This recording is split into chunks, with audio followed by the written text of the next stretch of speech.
Israeli আকাশসীমার পূর্ণ নিয়ন্ত্রণ নিয়েছে ইরান, এমনটাই দাবি করছে আইআরজিসি। এখন পর্যন্ত ইরানের হামলায় মোসাদের মিশন পরিচালনা কেন্দ্র, তেল আবিব, হাইফা সহ বিভিন্ন গুরুত্বপূর্ণ বিমান ঘাঁটি, তেল পরিশোধন কেন্দ্র ব্যাপক ক্ষতিগ্রস্ত হয়েছে বলে জানা যায়। যদিও ইসরায়েল এইসব গুরুত্বপূর্ণ খবরে রাষ্ট্রীয় নিয়ন্ত্রণ আরোপ করেছে। এইসব ক্ষতিগ্রস্ত সাইটগুলোতে সাংবাদিক প্রবেশে সম্পূর্ণ কড়াকড়ি আরোপ করেছে দেশটির সরকার। ক্ষণে ক্ষণে ইরানের ব্যালিস্টিক মিসাইল আক্রমণে কেঁপে উঠছে ইসরায়েল।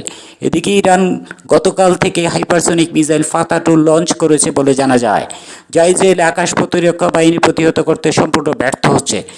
অত্যন্ত গুরুত্বপূর্ণ বিষয়টিকে কেন্দ্র করে যুক্তরাষ্ট্রের প্রেসিডেন্ট ডোনাল্ড ট্রাম্প গোপনে বিভিন্ন রকম প্রস্তুতি নিচ্ছে ইরান আক্রমণের জন্য। জানা যায় এই উদ্দেশ্যে যুক্তরাষ্ট্র ইতিমধ্যে ইউরোপের বিভিন্ন ঘাঁটি থেকে F-35 সরিয়ে নিচ্ছে। কিছু কিছু বিশ্লেষকের ধারণা এই যুদ্ধ মধ্যপ্রাচ্যে ব্যাপক যুদ্ধের রূপ নিতে পারে এবং এতে পারমাণবিক অস্ত্রের ব্যবহারের আশঙ্কা উড়িয়ে দেওয়া যায় না। ধারণা করা ইরানও গোপনেও পারমাণবিক অস্ত্র প্রস্তুত রেখেছে। যে কোনো সময় এই যুদ্ধ লক্ষ্য নিরীহ মানুষের প্রাণ কেড়ে নিতে পারে, এমনটাই ধারণা বিশেষজ্ঞদের।